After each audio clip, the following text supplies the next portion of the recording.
اور مفتی اکمل صاحب کی ایک اور کلپ آج کل بڑا عام ہوا ہے, لوگ مجھے بھیجتے رہتے ہیں, میں چاہ رہا ہوں اس کو بھی میں اس کے ساتھ ہی ایڈریس کر دوں.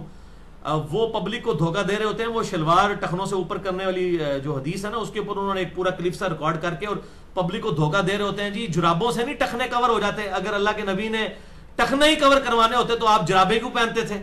دیکھو ذرا, یعنی یہ عالم ہو کے پبلک کو دھوکہ دے رہے ہیں. اور بھائی اس حدیث میں کہاں لکھا ہوا ہے کہ ٹخنے ننگے ہیں, کہ ٹخنوں سے نیچے کپڑا لٹکانا نہیں ہے. لٹکانا وہ ہوتا ہے جو تہمت باندھی جاتی ہے اوپر سے, وہ لٹکنا ہوتا ہے, جرابیں لٹکائی نہیں جاتی. یہ جرابیں لٹکاتے ہیں اوپر سے, یعنی انہوں نے گھٹنے کے ساتھ جراب باندھ کے لٹکائی ہوتی ہے ایسے کر کے, وہ تو نیچے سے پہنی جاتی ہے. ٹخنے ننگے کرنا مقصد نہیں ہے, مقصد یہ ہے کہ ٹخنوں سے نیچے کپڑا لٹکنا نہیں چاہیے. یہ تکبر کی علامت ہے. سنن ابی داؤد کے اندر حدیث موجود ہے کہ آپ صلی اللہ علیہ وسلم نے فرمایا کہ کپڑے کا ٹخنوں سے نیچے لٹکانا ہی تکبر ہے. یہ آپ کی ڈیفینیشن ہے خود تکبر کی. اور وہ کہتے ہیں جی, وہ یہ کہتے ہیں جی ٹخنے ننگے کرو نماز کے لیے, وہ کہتے ہیں جی کرنے چاہیے, لیکن اگر کوئی نہیں بھی کرتا ہے تو وہ کپڑا اگر فولڈ کر لے گا تو وہ بڑا گناہ ہے. بھئی کپڑا فولڈ کرنا بھی منع ہے. صحیح بخاری کے اندر آپ صلی اللہ علیہ وسلم نے فرمایا کپڑوں کو سمیٹنے سے منع فرمایا, کف صوف سے اس کو کپڑوں کو الٹا کرنے سے منع کیا ہے. یہاں سے بھی نہیں فولڈ کر سکتے, نیچے سے بھی نہیں فولڈ کر سکتے.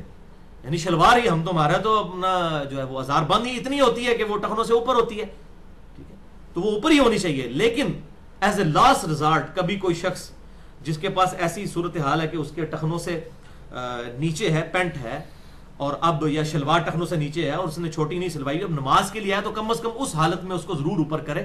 اور وہ کراہتاً ظاہر ہے اس بیچارے کو کرنا پڑے گا, کیونکہ سنن ابی داؤد میں یہ صحیح حدیث ہے کہ جس کا کپڑا ٹخنوں سے نیچے ہو اللہ تعالیٰ اس کی نماز قبول نہیں کرتا.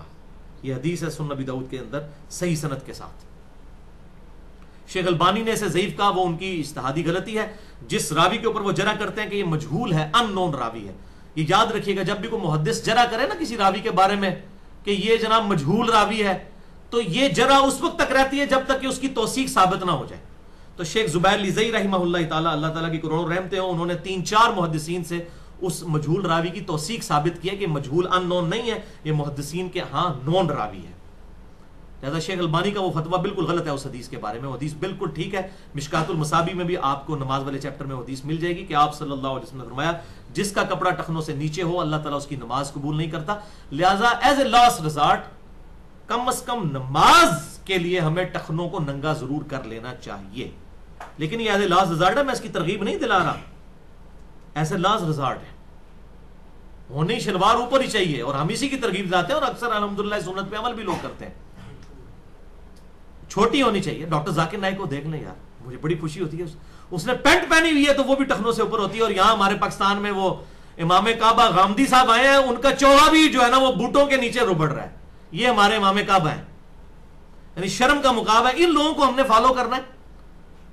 لوگ تو کہیں گے امام کعبہ, یعنی اسی طرح یہ ویٹیکن سٹی کا کوئی پوپ آ جائے تو کرسچن تو کہیں گے نا ہمارا پوپ ہے یہ, تو یہ پوپ کے لیول کی ایک شخصیت ہے نا امام کعبہ. اور جب وہ ٹی وی پہ آ کے پاکستان کے چینلز کے اوپر, جیو کے اوپر, میں نے سلیم صافی کے ساتھ ان کا انٹرویو دیکھا تو ان کے بوٹوں کے اوپر بھی ان کا چوغا لٹک رہا تھا.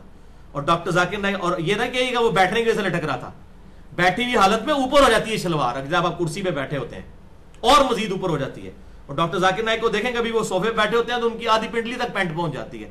یار ڈاکٹر ذاکر نائک کی ٹائی تو ساروں کو چبھتی ہے, حالانکہ اس میں بھی کوئی شرعی مسئلہ نہیں ہے, وہ کوئی سلیب کا نشان نہیں. اگر یہ سلیب کا نشان ہوتا نا تو وہ ویٹیکن سٹی کے پوپ نے بھی یہ ٹائی لٹکائی ہوئی ہوتی.